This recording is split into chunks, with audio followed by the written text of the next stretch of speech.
Dia 3 de março foi comemorado o Dia Mundial da Audição, né? E trouxe também uma reflexão sobre a perda auditiva por uso de fones de ouvido, né, gente?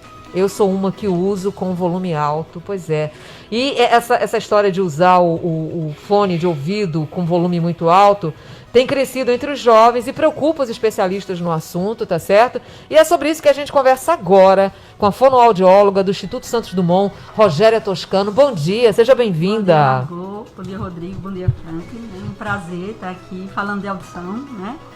Principalmente nesse mês, onde a gente faz alusão à data, né, mundial da audição, que ela foi instituída a Organização Mundial de Saúde, e nesse ano ela traz como tema para ouvir por toda a vida, ouça com cuidado, né?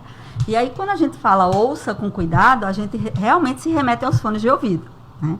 Que é uma febre, né? Não só para os jovens, mas para todo mundo, e a pandemia fez com que a gente usasse mais mesmo, né, nas nossas atividades laborais, né, no trabalho, porque a gente ficou muito tempo em casa e precisou usar o fone de ouvido. Mas a Organização Mundial de Saúde, ela faz um alerta que, a partir de 2050, vai ter um aumento significativo da perda auditiva, em torno de 25%, né, principalmente nos jovens, na faixa etária entre 12 e 35 anos, pelo uso excessivo de fone de ouvido. 12 anos, muito cedo, né? Demais, né? Então, mas essa molecada joga, né? Escuta música, Isso. então eles fazem Exagera muito no fonezinho, no game, né?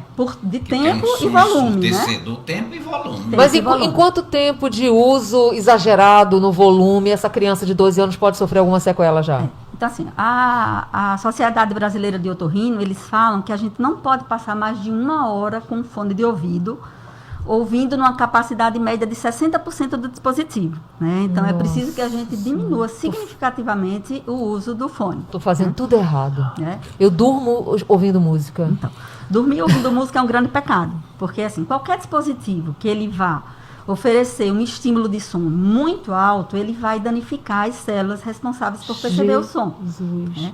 Então, se no momento que você está dormindo, você está estimulando essa célula, sobrecarregando todo esse sistema, né, você está comprometendo ali a tua célula. E outra coisa, nosso sistema auditivo, ele pode funcionar 24 horas, né, mas é preciso que a gente faça alguns repouso, né, auditivo para que ele possa se reestruturar. Como tudo no corpo humano, né? Uma sobrecarga tão grande. Então, é um pecado, né, dormir escutando fone de ouvido. Agora, deixa eu te fazer uma pergunta. Pois não. Dos tipos... mas não é pecado de dormir ouvindo aquela cascatazinha de água assim, leve e tal. Né? Na verdade, a cascatinha... Isso é negócio de velho, não é seu não ainda. Não, mas eu gosto também. Desses fones de ouvido que nós estamos falando, tem os mais diversos. Tem esse aqui, que Margot está usando, eu não gosto. Eu não gosto de trabalhar com fone. Eu gosto de fone para ouvir uma música em casa e tal. Tem o intra-auricular. E agora tem um fone também que... Em off aqui, a gente estava conversando, você estava me falando, e eu disse que ia testar um, que mandei comprar, se funcionava, você me disse que sim. Agora vamos às explicações. Esse intra-auricular é o mais prejudicial? Sim, o intra-auricular, ele é o menos indicado, né? Porque ele está muito próximo à membrana timpânica. A membrana timpânica é uma estrutura que conduz o som para dentro do ouvido, né? Ela tem essa função. Então, ele muito próximo, esse som ele vai ficar muito amplificado e o impacto desse som em cima da célula auditiva ele é muito grande. Né? O ideal é que sejam os headphones. Esse é o mais usado, né? O intra-auricular. O intra-auricular, sim. Tanto aqueles que vêm com dispositivo, que vêm com celulares, é sempre o intra-auricular. Já o headphone, a gente vai ter uma distância dessa saída de som em relação a essas estruturas que conduzem o som para dentro do ouvido. E muitos desses headphones, eles vêm com um filtro, né, um filtro de ruído que eles evitam que esse som do ambiente, eles entrem para dentro do fone. E isso faz com que a gente não precise aumentar tanto o volume e a intensidade do nosso dispositivo para poder ouvir. Porque sempre quando a gente coloca um fone, o objetivo é, eu quero mascarar, eu quero anular o estímulo do ambiente para eu escutar melhor o som que eu estou ouvindo, né? Então, se eu faço uso dos headphones, esses fones em concha, eles têm esse recurso, né, desse filtro. Ele impede que esse som do ambiente ele entre, e aí eu não preciso aumentar tanto o volume do meu fone. Essa surdez que chega com a velhice, ela é adquirida ou ela é hereditária? Por exemplo, a minha mãe já sofre com problemas de audição, né? Ela vai usar aparelho, aquela coisa toda. Eu fatalmente, ainda mais com essas, né, com esse meu histórico de dormir com fone no ouvido, eu tenho mais probabilidade de ter problemas auditivos? Sim, existe o próprio envelhecimento da via auditiva, né, que a gente chama de presbiacosia, que é um processo natural do nosso corpo, né? A gente, enquanto sistema, enquanto corpo, a gente começa a envelhecer a partir dos 30 anos. Mas, se eu aliar esse envelhecimento natural do corpo, algumas exposição ao ruído excessivo, por exemplo, dormir com fone, né? Ir para uma festa e ficar muito próximo à caixa de som, ter aqueles paredões no carro, eu vou acelerar o envelhecimento dessa via auditiva. Então, além da natureza, né, de que a gente vai ter um envelhecimento natural da via, eu tenho alguns fatores externos que podem contribuir. Eu sei, mas a partir do momento que eu tenho um histórico familiar, aí sim é que eu tenho que tomar cuidado, né? Mas assim, com relação ao histórico familiar, como todo mundo vai estar envelhecendo, né? Muitas vezes a gente não sabe se é um traço genético que está realmente desencadeando essa perda, ou se é o processo natural mesmo do envelhecimento Pois é. Mas é importante que todo mundo assim se preserve, né? Mas não é uma certeza, porque eu conheço idosos que escutam muito bem. Sim, não é uma certeza. Né? Não... Na criança, você falou aí até na criança, a criança hoje é a questão do jogo, do fone, para estar ouvindo, estar jogando e tal. Como é que a gente pode perceber que essa criança está tendo perda auditiva? Quem é o agente que pode, inclusive, auxiliar nisso? Seria o professor, porque ela não está ouvindo bem na escola, alguma coisa? E que manifestações acontecem? Então, sim, o professor é um agente importante, né? E tanto a família também, mas começar a perceber que aquela criança aumenta muito o volume da TV, ou pede bastante para repetir, porque não está compreendendo, né? Essa criança pode até apresentar um zumbido, né? Que o zumbido é um sintoma da perda auditiva, né? Então, é de ficar atento, né? E ser vigilante e impor regras, né? Com relação ao volume do dispositivo. Os dispositivos mais modernos, eles vêm com limite, né? De som. Então, quando você ultrapassa aquele sistema de segurança de um som, ele aciona um tipo de alerta. Então, tem que deixar habilitado, ser vigilante. Perceber que se essa criança está ouvindo um fone, a gente que está do lado, a gente não pode escutar o que ela está ouvindo pelo fone. Né? Isso é um alerta que esse volume está muito alto. Né? Então, eu chamo a criança, ela está de fone e ela não me ouve, porque o volume do dispositivo que ela está usando está muito alto. No caso das pessoas mais idosas, tem aquela história de que você fala, ou ela se vira para tentar ouvir, ou não ouve, aí você aumenta o tom de voz, que ela responde, fale baixo que eu não sou moco, não. Isso é muito comum. É muito comum, porque uma das características da perda auditiva, né, pelo envelhecimento da via, é o comprometimento dessas células que são responsáveis por perceber o som. Né? Então, na hora que essa célula não é mais capaz de captar toda a informação do ambiente, eu vou mandar para o meu cérebro, que é que de fato entende, uma informação incompleta. Então, eu ouço, mas eu não consigo entender o que as pessoas estão falando. Minha mãe está nessa fase. Ela bota a televisão no volume 80, 90, eu chego em casa, a televisão está altíssima, e ela ainda não consegue entender o que as pessoas estão... Ela falou, olha, eu ouço ruído.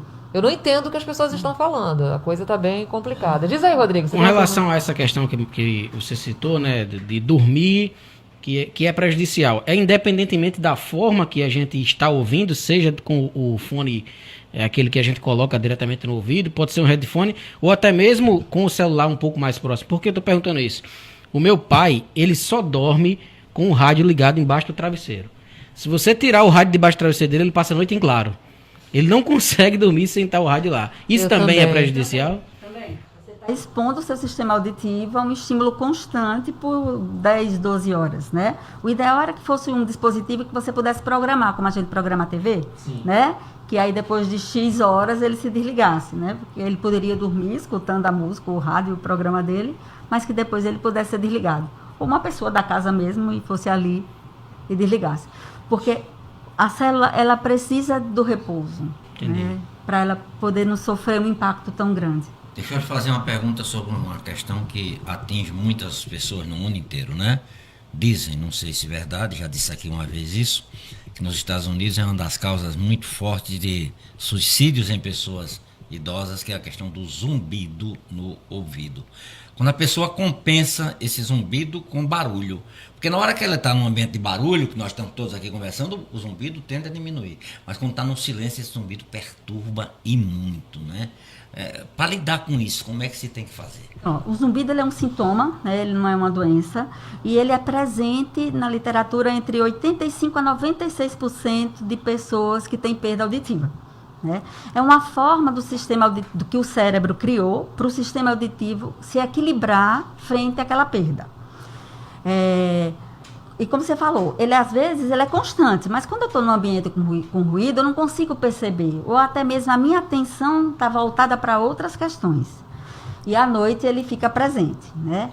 Completamente. O aparelho auditivo ele é uma das formas de reabilitação do paciente com zumbido com perda auditiva, né? Porque ele, como vai amplificar todos os sons do ambiente, ele vai compensar aquelas frequências que ele tem perda, ele vai, de uma certa forma, reorganizar de novo esse sistema auditivo. Né? Como você falou aí da fontezinha, né, que ela fica ali à noite, você brincou que era uma coisa de velho, na verdade ele é um recurso importantíssimo no zumbido. Então, se eu tenho um zumbido e ele é constante, ele é mais presente à noite, eu posso usar desse enriquecimento sonoro do ambiente para eu ter uma percepção menor do meu zumbido. Então, a fonte é uma ótima saída. Eu preciso, no zumbido, desviar a minha atenção dele. Porque ele se alimenta dessa própria ansiedade que a gente cria em relação ao zumbido. Porque no zumbido, ele faz com que haja um funcionamento todo acelerado do meu sistema auditivo central. Né? Então, tudo funciona tudo acelerado, a minha memória, a minha cognição. Quando surge o zumbido, o cérebro funciona todo acelerado para compensar essa perda auditiva, esse pouco de estímulo que vai seguir pela via. O paciente ele pode escolher o momento em que ele vai utilizar um aparelho auditivo, ou existe uma margem, um parâmetro que os fonoaudiólogos dizem, não, a partir daqui é altamente recomendado que você utilize o aparelho? O paciente ele vai sempre poder escolher, né? Sempre.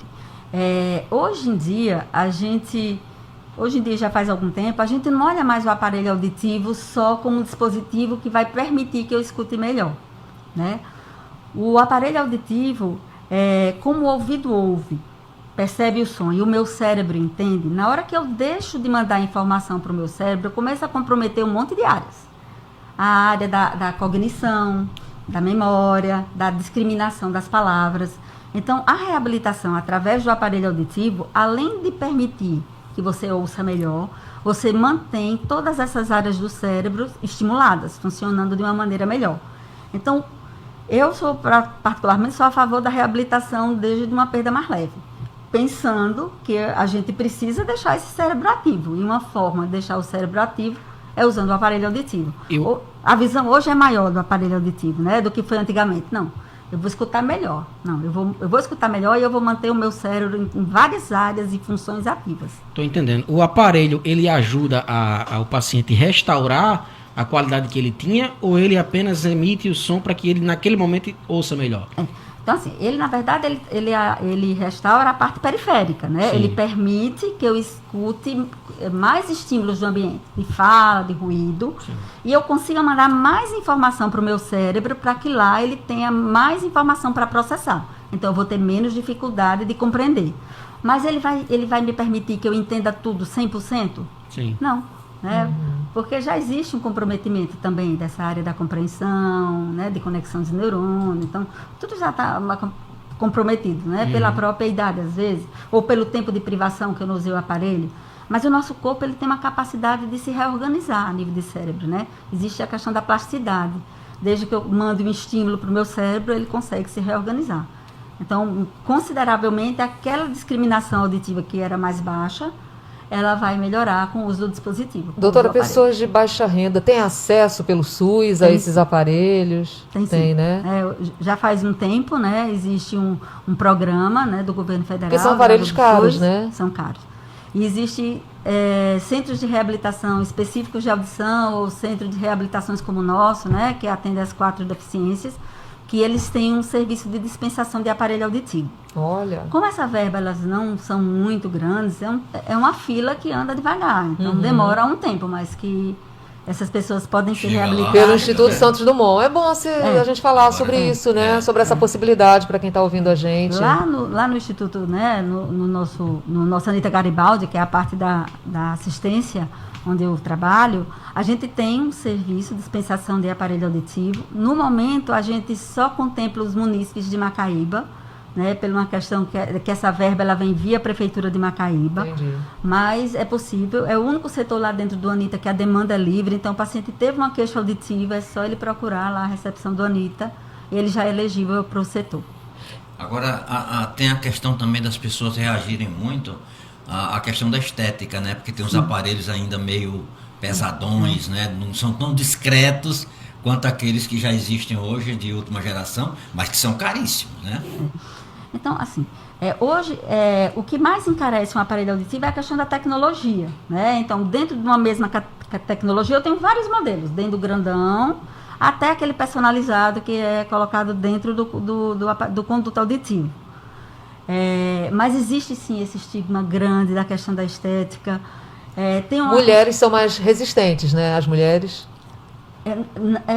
eu acho que elas procuram Exatamente. mais o serviço de saúde, elas deixam o cabelo crescer, mas os homens Pois são mais é. resistentes ao uso. Não é isso? Eles não procuram, eles acham que não precisa. É mesmo, eu pensei que interessante. fosse o contrário, exatamente por essa questão estética. Não. Né? De deixar o cabelo A mulher crescer para tem cobrir. como Tem mais recursos. disfarçar. Esconder, né? Então, para o homem, às vezes, o peso é maior.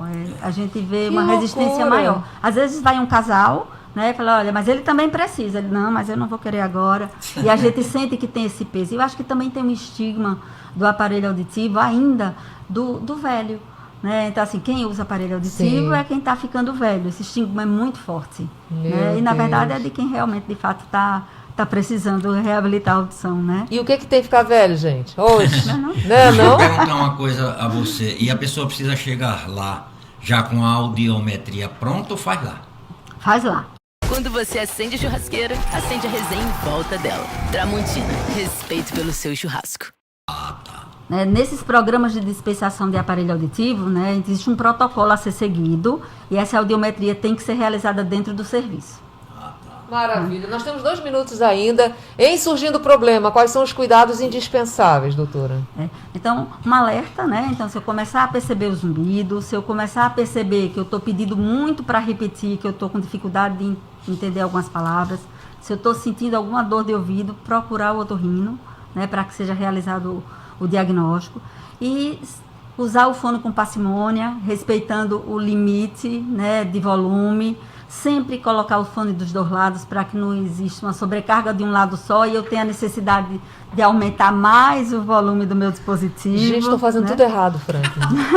Porque eu durmo de lado, eu coloco só de um lado, né? Para não ficar doendo a orelha, né? Aquele incômodo, né? Do aparelho no ouvido. Gente, eu vou parar, juro, a partir de hoje. É um compromisso assumido comigo. Por favor, né? Agora, falta 1 minutinho ainda, só para a gente encerrar. De alguma forma, também, isso pode comprometer a fala, a dicção da... A senhora é fonoaudióloga, né? A perda da audição pode comprometer o jeito de falar da gente? Então, para uma perda adquirida, né, para um adulto, para que ela chegue a comprometer a minha dicção, a minha fala, ela precisa ser uma perda que venha numa progressão, Sim. né, muito grande, e aí eu vou deixar de me ouvir, então às vezes eu vou alterar ali o volume, a intensidade, a frequência da fala fica mais fina. No caso da criança, não, né? Então a criança que nasce com perda auditiva, ela vai ter muita dificuldade no desenvolvimento da fala e da linguagem. Mas hoje a gente já conta com recursos da cirurgia do implante coclear, né? Que já é uma realidade de SUS e esse problema praticamente ele já é evitado, né? Só por curiosidade, quanto custaria isso para o bolso de alguém que de repente não procurasse Um o aparelho SUS? auditivo? Então, pensando num aparelho de uma tecnologia mais básica, ele estaria por volta de R$ 4.800, R$ 5.000.